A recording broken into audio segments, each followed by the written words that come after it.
wetu Yesu Kristo asifiwe. Guess what? Mimi mwalimu wako Mwalimu Jila Sikawiche na timu nzima ya Sunday School kutoka Upendo TV tumesafiri kutoka Dar es Salaam, Dayosisi ya Mashariki na Pwani mpaka hapa. Hii ni Morogoro, mji kasoro bahari, Dayosisi ya Morogoro. Hili ni jimbo la Morogoro na huu hapa ni usharika wa Mazimbu. Tuko hapa na watoto wa Mazimbu. Leo hii tutamtukuza Mungu, tutamsifu Mungu, tutajifunza neno la Mungu pamoja na watoto wa Mazimbu na walimu kutoka usharika huu wa Mazimbu. Hebu karibu, anda daftari, anda kalamu, anda Biblia, anda kitabu chako cha tumwabudu Mungu wetu, ili na wewe uwe mmoja wa sisi ambao tunampenda Mungu kutoka hapa usharika huu wa Mazimbu. Usiondoke, hebu kaa hapo hapo uwaone watoto kutokea usharika wa Mazimbu.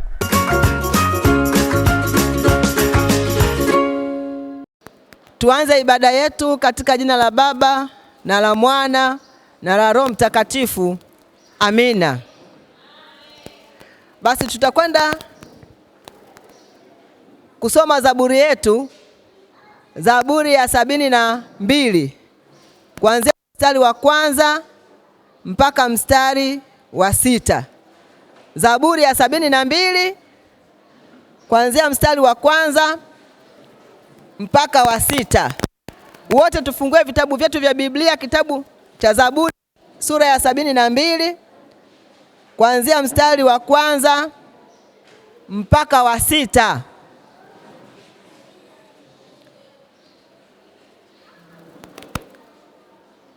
Ee Mungu, mpe mfalme hukumu zako, na mwana wa mfalme haki yako. Atawaamua watu wako kwa haki, na watu wako walioonewa kwa hukumu. Milima itawazalia watu amani, na vilima nao kwa haki. Atawahukumu walioonewa na watu, atawaokoa wahitaji, atamseta mwenye kuonea. Watakuogopa wakati wote wa kudumu jua, na wakati wa kung'aa mwezi, kizazi hata kizazi. Atashuka kama mvua juu ya majani yaliyokatwa, kama manyunyu yainyweshayo nchi. Amen. Sasa watoto wazuri, tutakwenda kumuungamia Mungu wetu dhambi zetu. Kwa hiyo tutakwenda kuungama dhambi zetu tukitumia ule ukurasa wa 2 ile au ya kwanza, kile kipengele cha kwanza. Tunakwenda kuungama dhambi zetu. Kwa hiyo tukae na utulivu ili tuungame hizo dhambi ili Mungu apate kutusamehe. Unirehemu sawasawa na fadhili zako.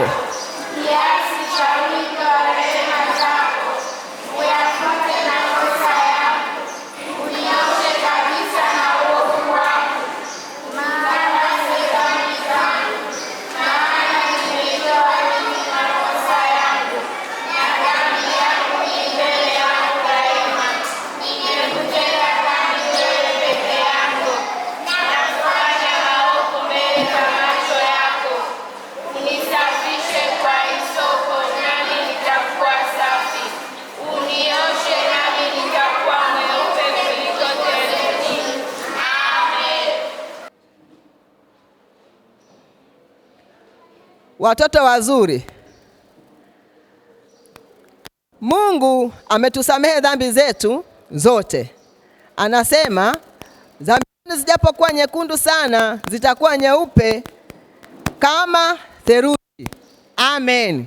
Tutakwenda kukiri imani yetu ya mitume kwa pamoja, ule ukurasa wa 3. Tutakwenda kukiri imani ya mitume inayotuunganisha sisi na Wakristo wote duniani. Na muamini Mungu Baba Mwenyezi,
Amen. Sasa na tukae ili tuendelee na kipindi kinachofuata. Tukae chini kwa utulivu, watoto wazuri. Tukae chini kwa utulivu.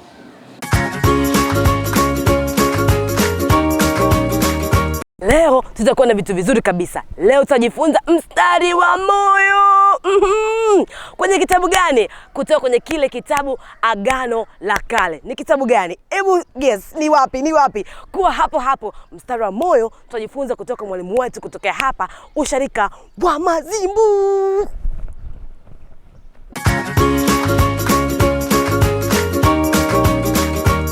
Somo la pili, mstari wetu wa moyo ambao unatoka Samueli wa pili mlango wa 5 mstari wa 10. Mstari wetu wa moyo wa somo la pili unatoka Samueli wa pili mlango wa 5 mstari wa 10. Samueli wa pili mlango wa 5 mstari wa 10. Naomba ambaye amepata aje atusomee kwa sauti kubwa kabisa. Samueli wa pili sura 5 mstari wa 10, nao unasema, naye Daudi akazidi kuwa mkuu, kwa maana Bwana Mungu wa majeshi alikuwa pamoja naye. Amen. Amen. Kama wampenda Yesu cheka kidogo.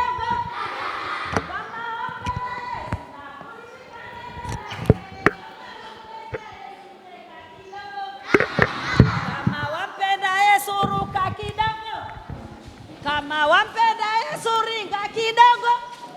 Kama wampenda Yesu na kulishika neno lake. Kama wampenda Yesu cheka kidogo. Kama wampenda Yesu ruka ruka. Kama wampenda Yesu cheka cheka. Kama wampenda Yesu na kulishika neno lake. Kama wampenda Yesu kaa kimya. Kama wampenda Yesu ruka kidogo. Kama wampenda Yesu cheza cheza. Kama wampenda Yesu na kulishika neno lake. Kama wampenda Yesu sema amen. Kama wampenda Yesu na kulishika neno lake. Kama wampenda Yesu sema amen. Amen. Tumekuja tumekuja Baba. Tumekuja kusikia neno lako. Kuja tumekuja Baba. Tumekuja kusikia neno lako. Huyu na yule wako mbele zako, wanahitaji Baba kusikia neno lako. Wako mbele zako, wanahitaji Baba kusikia. Tumekuja tumekuja Baba. Tumekuja kusikia neno lako. Mimi kwa jina naitwa Anameni Mbonika, mwalimu wa Sunday School Mazimbu KKT.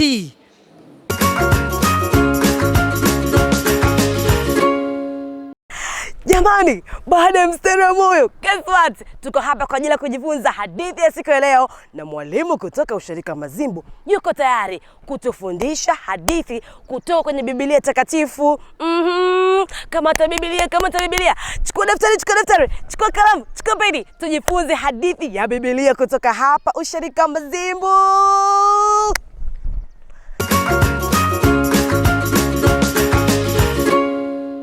Bwana Yesu asifiwe. Kwa hiyo tutaenda kusikia habari ya hii mada inayosema Daudi anakuwa mfalme. Naomba utege sikio lako unisikilize vizuri. Neno la Mungu linasema kwamba ndipo kabila zote za wana wa Israeli walipomwendea Daudi huko Hebroni. Sema Hebroni. Mbona mnasema tena kinyonge, watoto wazuri? Sauti bwana. Sema Hebroni. Walimwendea kabila zote za Israeli, na walichomwambia wakamwambia, wewe sisi ni mfupa wako na nyama yako, ikiwa na maana kwamba wao ni kitu kimoja. Amen. Wao na Daudi ni kitu, maana hizo kabila za Israeli walimwambia, sisi ni mfupa wako na nyama yako. Na wakamkumbusha zamani za kale, wakati wa mfalme Suleimani, mfalme Sauli alipokuwa mfalme wa Israeli, wakamkumbusha hii habari. Wakamwambia, wewe Daudi ndio uliokuwa unawaongoza wana wa Israeli kuingia na kutoka. Amen. Na Bwana akakwambia kwamba wewe ndio utakayewalisha watu wangu Israeli, na utakuwa mkuu juu ya taifa la Israeli. Kwa hiyo wakamkumbusha hiyo habari, na walipomkumbusha hiyo habari, ndipo wazee wote wa Israeli wakamwendea mfalme Daudi huko Hebroni. Hawa wa mara ya pili waliomwendea ni akina nani? Safi kabisa, mpeni zawadi.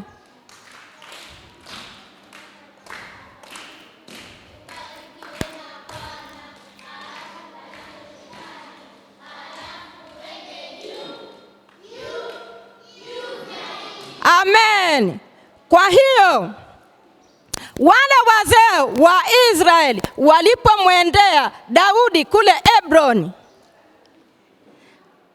wakapatana naye mbele za Mungu, wakamtia Daudi mafuta kuwa mfalme wa Israeli. Bwana Yesu asifiwe. Kwa hiyo walipomtia Daudi mafuta kuwa mfalme wa Israeli, Daudi alikuwa amepata kuwa na miaka 30 kwa kipindi hicho. Kwa hiyo Daudi anaanza kutawala, alikuwa na miaka 30, akatawala miaka 40. Na neno la Mungu linatuambia huko katika Hebroni, Daudi alitawala miaka 7 na miezi 6.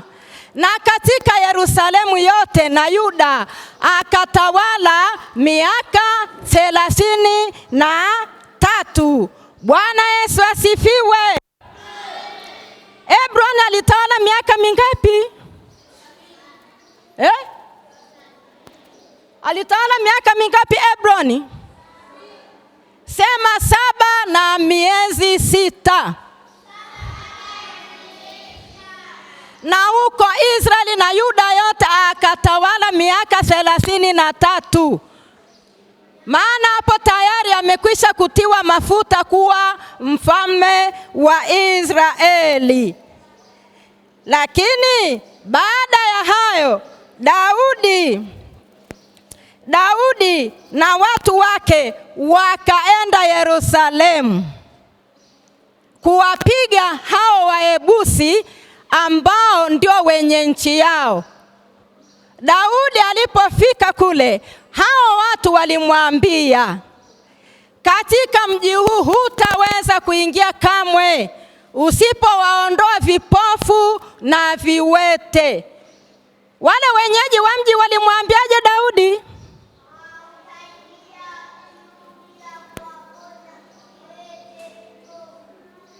Kwa hiyo wakamtishia kumwambia, hutaweza kuingia kamwe katika mji usipowapiga vipofu na viwete. Na walimwambia hivyo wakikusudia kwamba Daudi ataogopa, ataacha kuingia ule mji.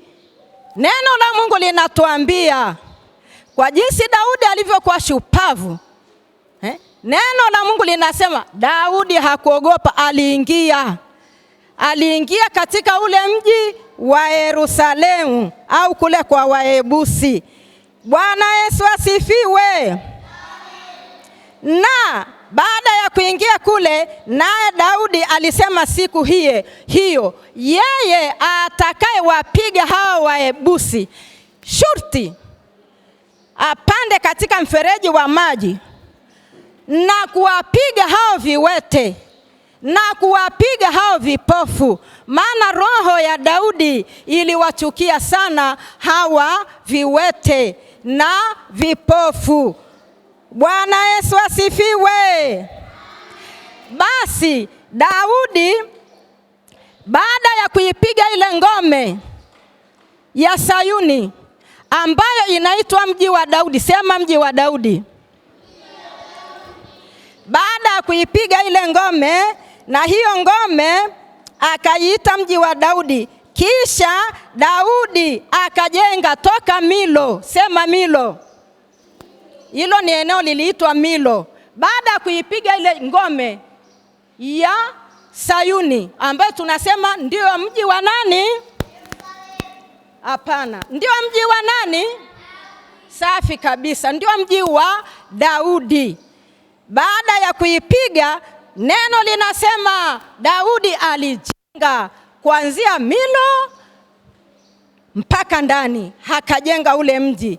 Na baada ya kufanya hilo jambo, naye Daudi akazidi kuwa mkuu, kwa maana Bwana Mungu wa majeshi alikuwa pamoja naye. Bwana Yesu asifiwe. Si mnajua Mungu ndiye aliyemchagua nani? Daudi. Amen. Na kwa maana hiyo, maadamu ni yeye aliyemchagua, atamwacha kweli? Atamwacha? Kwa hiyo Mungu alienda pamoja naye katika kila hatua aliyokuwa anapitia katika utumishi wake wa kuwa mfalme wa wapi? Wa kuwa mfalme wa wapi? Wa kuwa mfalme wa wapi? Sema mfalme wa Israeli. Kwa hiyo Mungu alikuwa pamoja naye, akautukuza ufalme wake katika viwango vya juu sana. Naye Daudi akazidi kuwa mkuu sana. Kisha Hiramu mfalme wa Tiro, sema Hiramu. Sema Hiramu. Huyo alikuwa ni mfalme wa Tiro. Akatuma wajumbe kwa Daudi, akampelekea na mierezi. Hivi mierezi mnaijua? Mierezi mnaijua jamani? Mierezi ni aina ya miti inayotumika kwenye ujenzi. Amen.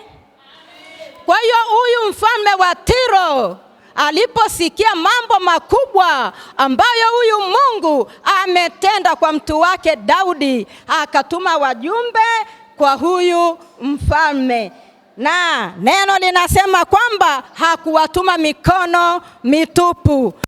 Aliwatuma na maseremala na waashi, nao wakaijenga nyumba ya Daudi. Bwana Yesu asifiwe. Bwana Yesu asifiwe. Mnaona Mungu alivyomtukuza Daudi jamani? Hawa watu wa Tiro waliotumwa kwake na mfalme wao, kuna hela yoyote Daudi aliwalipa walipomjengea ile nyumba? Kuna hela yoyote Daudi alitoa? Jamani, mnauona ukuu wa Mungu jinsi ulivyo? Daudi alimtegemea Mungu wake na alitumika kwa uaminifu, na Mungu ndiye anayemhudumia katika maeneo yote. Watu wamekuja kutoka Tiro, wamekuja kumjengea nyumba. Bwana Yesu asifiwe. Basi watoto wazuri, tuendelee kusikiliza kwa makini hii habari. Na neno linasema kwamba Daudi akazidi kutukuka kwa sababu Mungu wa Israeli alikuwa pamoja naye. Kwa hiyo akajua Daudi ya kwamba Bwana amemweka imara awe mfalme juu ya Israeli, na ufalme wake ameutukuza kwa ajili ya watu wake Israeli. Bwana Yesu asifiwe. Watoto wazuri, mmeona ukuu wa Mungu ambao huyu Mungu ametenda kwa mtu wake Daudi? Mmeuona Hivi Daudi angekuwa na tabia mbaya, Mungu angeyatukuza yote haya? Kwa hiyo tujifunze kitu hapo. Bwana Yesu asifiwe. Na tutambue kabisa kwamba Mungu ndiye anayechagua viongozi. Wewe hata kama uwe na sifa za jinsi gani, lakini Mungu ndiye anayefanya nini jamani? Anachagua viongozi kuanzia kwenye jamii, familia, mkoa, taifa na kadhalika na kadhalika. Mungu amemteua mtu wake Daudi aweze kutawala katika Israeli. Kwa maana hiyo hawezi kumwacha. Atakuwa pamoja naye kila hatua atakayopitia, na tumeona kupitia neno lake jinsi ambavyo huyu Mungu amejitukuza kwa mtu wake nani? Amen. Je, mtoto mzuri utaiga kielelezo kizuri hicho cha Daudi? Huku mbona kimya sana? Mmelala? Vipi? Nasema mtaiga hicho kielelezo kizuri cha mfalme Daudi. Mwenzangu na mimi, si unapenda pia kuwa mkuu au kiongozi mahali fulani, au upendi? Unapenda? Kwa hiyo ujitahidi basi kukaa katika kielelezo kizuri ili Mungu akutumie kama alivyomtumia nani? Mtu wake Daudi. Bwana Yesu asifiwe. Somo letu linatoka Samueli wa pili sura ya 5 mstari wa 1 hadi wa 12. Nao nasema, ndipo kabila zote za Israeli wakamwendea Daudi huko Hebroni, wakasema naye wakinena, tazama sisi tu mfupa wako na nyama yako. Zamani za kale, hapo Sauli alipokuwa mfalme juu yetu, wewe ndio ulioongoza Waisraeli watoke nje na kuingia ndani. Naye Bwana akakuambia, wewe utuwalishe watu wa Israeli, nawe utakuwa mkuu juu ya Israeli. Basi wazee wote wa Israeli wakamwendea mfalme huko Hebroni, naye mfalme Daudi akapatana nao huko Hebroni mbele za Bwana. Wakamtia Daudi mafuta awe mfalme juu ya Israeli. Daudi alikuwa amepata miaka 30 alipoanza kutawala. Akatawala miaka 40 huko Hebroni. Alitawala miaka 7 na miezi 6, na Yerusalemu alitawala miaka 33 juu ya Israeli wote na Yuda. Kisha mfalme na watu wote na watu wake wakaenda Yerusalemu ili kupigana na Wayebusi, wenyeji wa nchi ile. Hao ndio waliomwambia Daudi wakisema, usipowaondoa vipofu na viwete hutaingia humu kamwe, huku wakidhania ya kuwa Daudi hawezi kuingia humo. Lakini Daudi alipiga ngome ya Sayuni, huu ndio mji wa Daudi. Naye Daudi alisema, siku hiyo yeye atakayewapiga Wayebusi na apande kwenye mfereji wa maji na kuwapiga viwete na hao vipofu ambao roho yake Daudi inawachukia. Kwa sababu hii watu husema, wako vipofu na viwete hawawezi kuingia nyumbani. Basi Daudi akakaa ndani ya ngome hiyo, akaita mji wa Daudi. Kisha Daudi akajenga toka Milo na pande za ndani. Naye Daudi akazidi kuwa mkuu, kwa maana Bwana Mungu wa majeshi alikuwa pamoja naye. Amen. Kwa leo habari yetu hii inaishia hapo.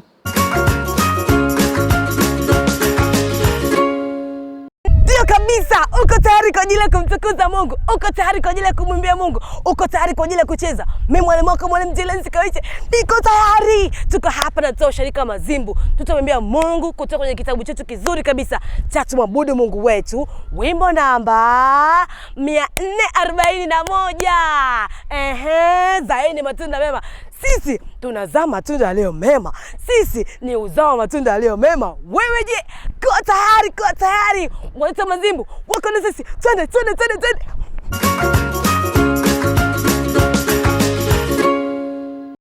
zaeni matunda mema, zaeni matunda yale, zaeni yenye baraka,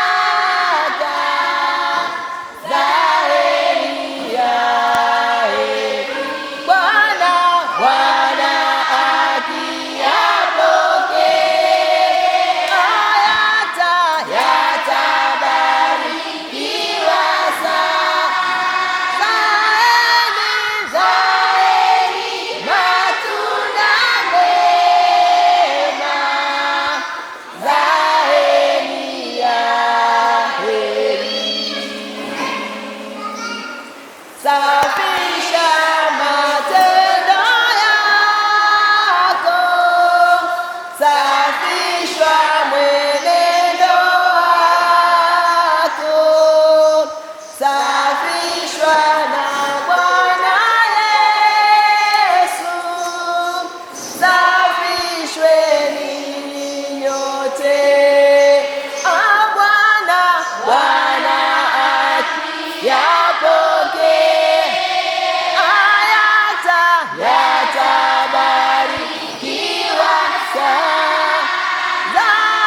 Nimefurahi sana. Asante sana kwa na sisi leo kutokea hapa Usharika wa Mazimbu. Mwalimu wako Mwalimu Jila Sikawiche. Nimefunga ibada. Tunafunga ibada. Tunakushukuru sana sana sana sana mzazi, mlezi, popote pale ulipo, kutoka huko Njombe, Morogoro, Dodoma, kote huko tulikuwa hapa Usharika wa Mazimbu, dayosisi hii ya Morogoro, jimbo la Morogoro. Nakupenda sana sana sana sana mtoto mzuri. Endelea kufuatilia na kuangalia kipindi hiki cha Sunday School. Mimi mwalimu wako Mwalimu Jila Sikawiche.